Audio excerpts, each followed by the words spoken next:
The hushed elegance of first class was a world of its own, soft leather seats, champagne glasses clinking, and the quiet hum of privilege filling the air. Among the passengers settling into their luxurious surroundings was Vivian Kingsley, a woman who exuded wealth from every pore. Her designer dress hugged her figure, her wrists sparkled with diamond bracelets, and her handbag, worth more than a small car, sat perched beside her like royalty. As she gracefully lowered herself into her first-class window seat, she gave a quick glance around, inspecting the other passengers like a queen surveying her court. Her nose wrinkled slightly at a businessman in an off-the-rack suit, then softened when she spotted a fellow socialite a few rows ahead. Vivian adjusted her handbag, ensuring it sat in perfect view, a silent declaration of status. She sighed in contentment. This was exactly how she preferred to travel, surrounded by the right kind of people. Then, from the aisle, a shadow fell over her. She barely spared a glance, expecting a flight attendant with champagne or perhaps another high-status passenger taking their seat. Instead, a tall black man in a crisp but simple outfit stood beside her, his posture relaxed but confident. He offered a polite smile. "Excuse me, ma'am," he said in a smooth, even tone. "That's my seat." Vivian froze. For a moment, she didn't react. Her brain seemed to reject the very idea that he, a man dressed so modestly, could possibly belong next to her. Her lips parted slightly, eyes darting to the empty seat beside her, then back to his ticket in his hand. Then, ever so slowly, her face twisted in disgust. The moment the words left his mouth, the entire atmosphere shifted. The elegant hush of first class, once filled with quiet murmurs and the occasional clink of champagne glasses, now felt thick with tension. Vivian Kingsley's expression contorted, her upper lip curling in pure disgust as she recoiled slightly, as if merely breathing the same air as him was an insult. She let out an exaggerated huff, shifting uncomfortably in her seat while glancing around. Her manicured fingers drummed impatiently against the armrest, her gaze flicking toward the flight attendants. Surely, someone would step in and handle this. Then, slowly, she turned back to the black man standing beside her, her icy blue eyes narrowing as she took in his simple but neatly pressed outfit, his poised posture, and the undeniable self-assurance in his stance. "Are you sure?" she asked, her voice dripping with mockery. She eyed him up and down, her gaze stopping at his shoes, as if searching for a flaw, some reason why he couldn't possibly belong here. The black man didn't flinch. Instead, he let out a small, patient sigh, reaching into his pocket and pulling out his boarding pass. He held it out with steady fingers, his calm composure standing in stark contrast to her barely contained outrage. Vivian scoffed, rolling her eyes in an exaggerated manner. She waved a dismissive hand, snapping her fingers toward a nearby flight attendant, who hurried over with a polite but uneasy smile. "This must be a mistake," Vivian declared, lifting her chin as if she were addressing a servant instead of a professional. "There's no way I paid thousands of dollars for this seat just to be placed next to him." A hush fell over the surrounding passengers. A few turned their heads slightly, pretending not to listen, but hanging on to every word. The flight attendant, a young woman with an obvious air of discomfort, took a deep breath before glancing between Vivian and the man standing beside her. "Ma'am," she said, in a carefully neutral tone, "his seat is correct." Vivian's face hardened.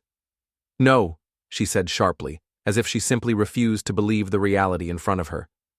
"Check again." The flight attendant's smile tightened, but she checked the ticket again anyway, going through the motions. A moment later, she lifted her gaze and confirmed with a slightly firmer tone, "Yes, ma'am. This is his assigned seat." Vivian let out a sharp breath, a forced laugh escaping her lips, though it lacked any humor. "Well, that's just great," she muttered, shaking her head in disbelief. Then, without missing a beat, she turned toward the black man, her voice dropping into a clipped, commanding tone. "There's got to be another seat," she snapped. "You should move." The entitlement in her voice thickened the air, making it clear that this wasn't a request. It was an expectation. The black man, however, merely raised an eyebrow, his expression unreadable. He met her gaze without a hint of hostility, but there was something undeniably powerful about the way he refused to react to her insults. "Ma'am," he said, his voice even and controlled, "I believe you were the one who was here first. If anyone should move, it would be you." Vivian stiffened, her cheeks flushing red at the mere suggestion. "Excuse me?" she hissed, the volume of her voice rising slightly. By now, passengers were openly watching. Some exchanged uneasy glances, while others tilted their heads, curious to see how this would play out. The flight attendant cleared her throat, stepping between them slightly. "Ma'am, we can't ask him to move from his assigned seat," she explained carefully. "If you would like, I can check if there are any available seats elsewhere." Vivian let out another sharp laugh, shaking her head. "Oh, sure. That's convenient. You want me to move? That's ridiculous." The black man, still remarkably composed, shifted slightly, giving her a once-over before sighing. "I don't see what the issue is, ma'am," he said smoothly. "We're on the same flight. We both paid for first class. I assure you I'm quite capable of sitting quietly beside you without disturbing you in any way." Vivian's lips pressed into a thin line. "You don't get it, do you?" she said, her voice low but dripping with venom. "People like me, and people like you, we don't sit together." The words hung in the air like poison. A couple of passengers audibly gasped. One woman muttered, "Oh, wow." The older gentleman in the row ahead shook his head disapprovingly. The flight attendant's face drained of color, and she immediately straightened, shifting into full damage control mode. "Ma'am," she said more firmly, "this is a shared space. First class or not, all passengers are entitled to their seats regardless of who they are." Vivian scoffed. "Spare me the speech," she snapped. "I just don't feel comfortable sitting here." The black man let out a short chuckle, shaking his head slightly. "That's interesting," he mused. "I wasn't aware that first class required a comfort test before assigning seats." Vivian's nostrils flared. "Oh, don't be cute." "I wouldn't dream of it," he replied coolly. The exchange was no longer just an argument over a seat. It had turned into a battle of presence, and despite all of Vivian's wealth and arrogance, it was clear that she was losing. The flight attendant, now visibly frustrated, turned toward Vivian. "Ma'am, if you refuse to sit in your assigned seat, I will have to check if another passenger is willing to switch." Vivian's eyes flashed with indignation. "I shouldn't have to switch. He should just—" "Sit where my ticket tells me to?" the black man interrupted, arching an eyebrow. "Sounds like a reasonable request." Vivian gritted her teeth. The murmurs around them grew louder. More passengers were filming now, some shaking their heads at the entitled display, while others simply watched with barely hidden amusement. Vivian turned back to the flight attendant. "I want to speak to the head attendant," she demanded. "I don't care how long it takes, I want this fixed." The flight attendant sighed. "Very well, ma'am. I'll speak to the captain." Vivian smirked in satisfaction, folding her arms. "Yes, do that." As the attendant disappeared toward the cockpit, the black man remained completely unbothered. He adjusted his watch, then glanced toward the window, calmly waiting. The surrounding passengers leaned in, anticipating what would happen next. And that was when the true shift began. Because Vivian had no idea who she had just called for, and in just a few moments, she was about to find out in the most humiliating way possible. The tension in the cabin was thick enough to cut with a knife. The hum of conversation had faded to hushed whispers, and all eyes were on the unfolding scene in first class. The flight attendants exchanged uneasy glances, unsure of how to de-escalate the growing spectacle. Vivian Kingsley, however, was far from done. She was fuming, her carefully composed socialite demeanor cracking under the weight of her entitlement. Her voice, no longer a controlled whisper, rose with each demand, her frustration boiling over for everyone to hear.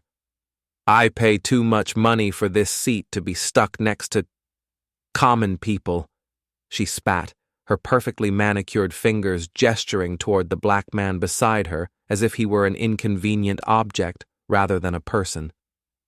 The murmurs among the other passengers grew louder.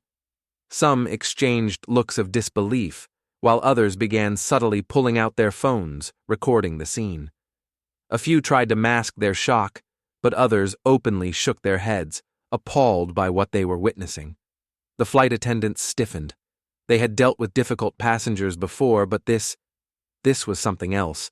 The blatant arrogance, the entitlement, the sheer audacity. It was almost surreal. Vivian wasn't finished. She huffed loudly, crossing her arms like a child throwing a tantrum. "I don't feel safe sitting next to someone like him," she announced, loud enough for half the cabin to hear. The words sent a chill through the air. The black man's jaw tensed ever so slightly. A few passengers let out shocked gasps. A woman in the row ahead turned in her seat, her mouth slightly open in disbelief. One man muttered, "Oh, come on," under his breath, while another shook his head in disgust. Vivian noticed the shift in energy, but it only made her more determined. "He probably snuck into first class," she accused, her voice dripping with condescension. "Someone should check his real ticket. I highly doubt he belongs here." The black man, who had remained remarkably composed until now, let out a quiet sigh.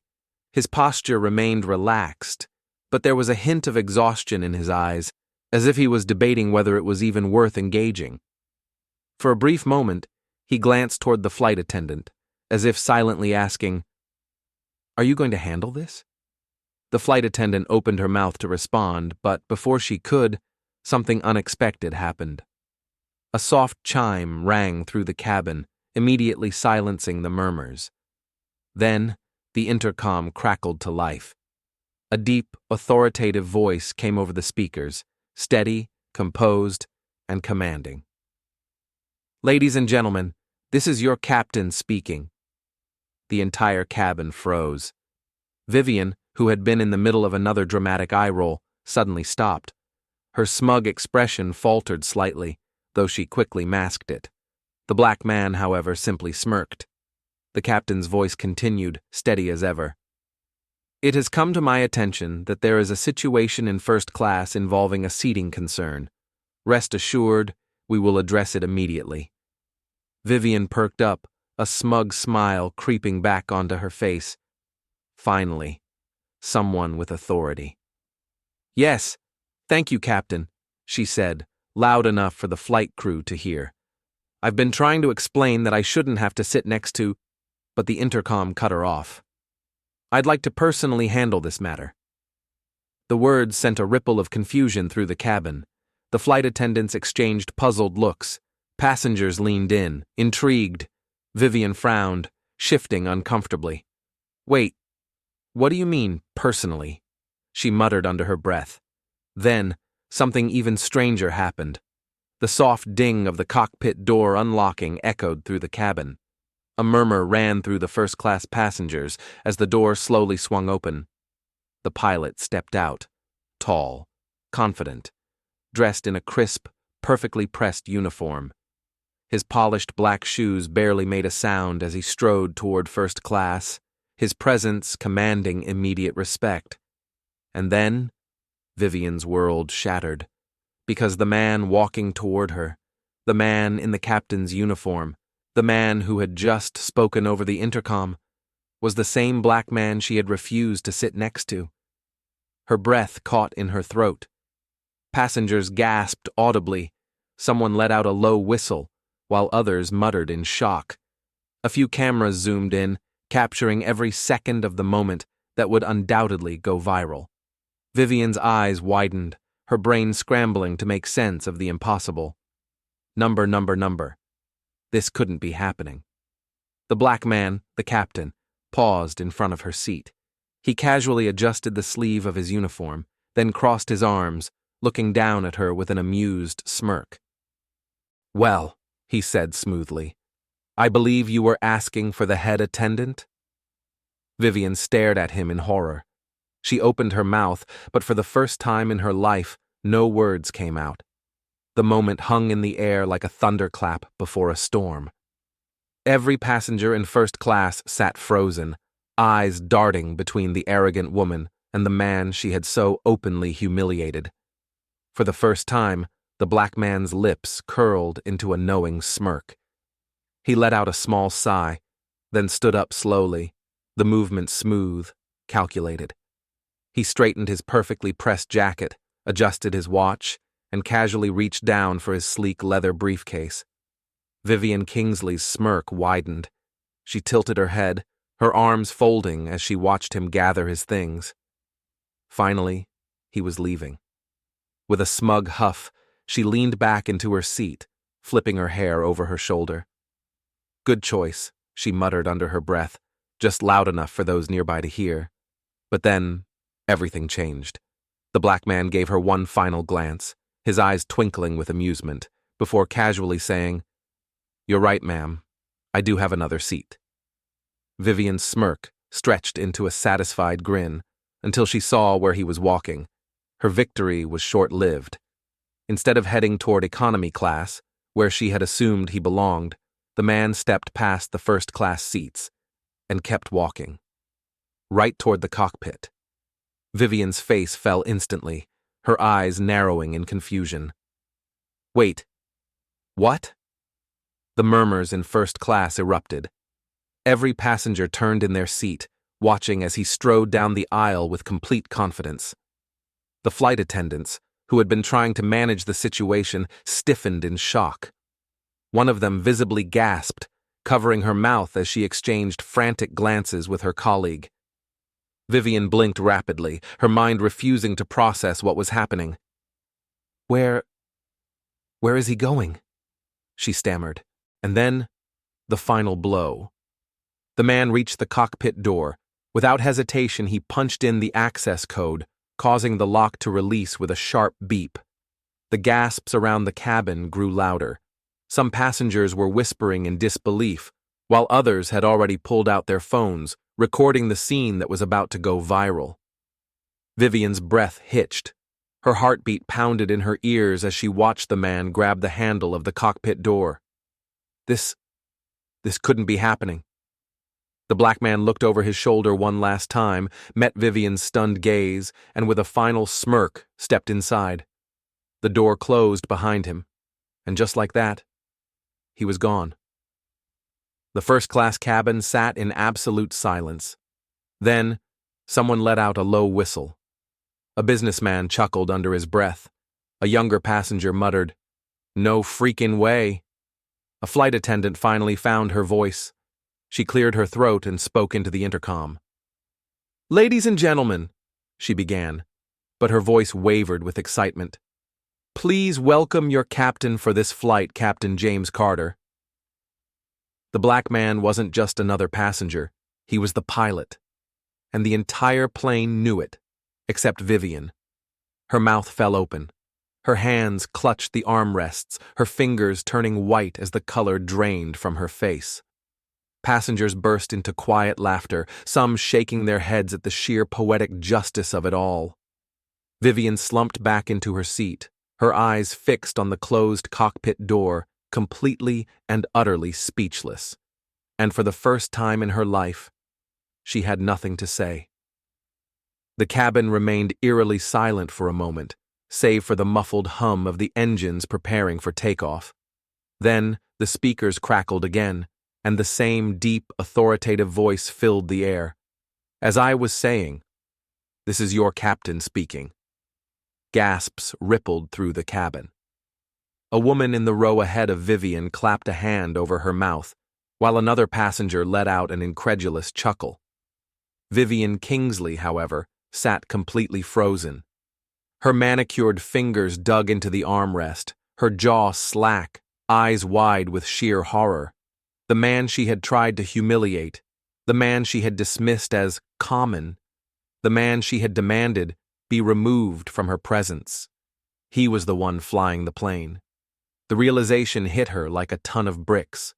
Passengers turned in their seats, their faces lit with amusement. disbelief, and pure satisfaction.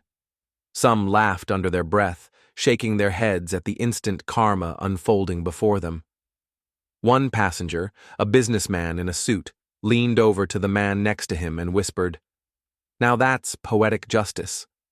Even the flight attendants, who had tried their best to remain professional, couldn't hide their smirks. One of them subtly raised an eyebrow at Vivian, while another exchanged a knowing glance with her colleague. Vivian's face burned red, her body stiffening as she suddenly became hyper-aware of all the eyes on her.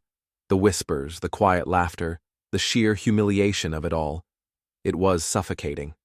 And then, to make matters even worse, the captain's voice continued. "Before takeoff, I'd like to remind everyone of something important," he said smoothly, his tone calm but pointed. "Regardless of where you sit, how you dress, or who you are, every passenger on this flight deserves respect." The words hung in the air like a final verdict. A few people clapped softly, some nodding in agreement, while others simply smirked in Vivian's direction. Vivian sank deeper into her seat, her fingers tightening around the armrest, her once proud posture now shrinking in shame. This wasn't just an embarrassment, it was a public reckoning. The very people she had expected to side with her, the other wealthy passengers, the flight attendants, even the airline staff, were now all silently condemning her. She swallowed hard, her throat suddenly dry. She couldn't even bring herself to look toward the cockpit, because she knew he was smiling. She knew he had just given her the most humbling lesson of her life. And she knew that for the rest of the flight, no matter how much she tried to disappear, she would never forget this moment. As the engines roared and the plane gently lifted off the ground, Vivian Kingsley sat completely still, her once proud posture now tense and rigid. She stared straight ahead, her fingers gripping the armrest tightly, her once smug expression replaced by something she had never worn before: shame. For the first time in a long time, she had nothing to say. The murmur of quiet conversation filled the first-class cabin, but she knew that many of those whispers were about her. The passenger beside her, an older gentleman who had been watching the entire ordeal with a smirk, leaned slightly toward her, his voice barely above a whisper. "Bet you wish you had switched seats now, huh?" Vivian's face burned hotter, but she didn't respond. Instead, she clenched her jaw and exhaled slowly, trying to pretend she hadn't heard him. The flight attendants, who had spent the last half hour trying to manage the uncomfortable situation, now carried themselves with amused professionalism. One of them approached Vivian's seat with a practiced smile, holding out a small glass of water. "Here you go, ma'am. Let me know if there's anything else you need." The overly polite tone wasn't lost on Vivian. She hesitated before taking the cup, avoiding eye contact as the flight attendant subtly raised an eyebrow. Across the cabin, a few passengers chuckled quietly. Meanwhile, in the cockpit, the real story was unfolding. Captain James Carter sat comfortably in his rightful seat, hands resting easily on the controls. With unshaken confidence, he guided the aircraft through the open sky, the vast horizon stretching endlessly ahead. A faint smirk played at his lips as he glanced at the instrument panel, adjusting the altitude with practiced ease. He had nothing to prove. His skill, his expertise, and his status had been clear long before that woman's ignorant assumptions. Still, the poetic justice of it all? That was just a bonus. The final shot. Vivian Kingsley, her hands gripping her seatbelt tighter than necessary, staring ahead with wide eyes as turbulence shakes the cabin slightly. And in that moment, she fully realizes she had spent the last hour insulting the one person responsible for getting her safely to her destination.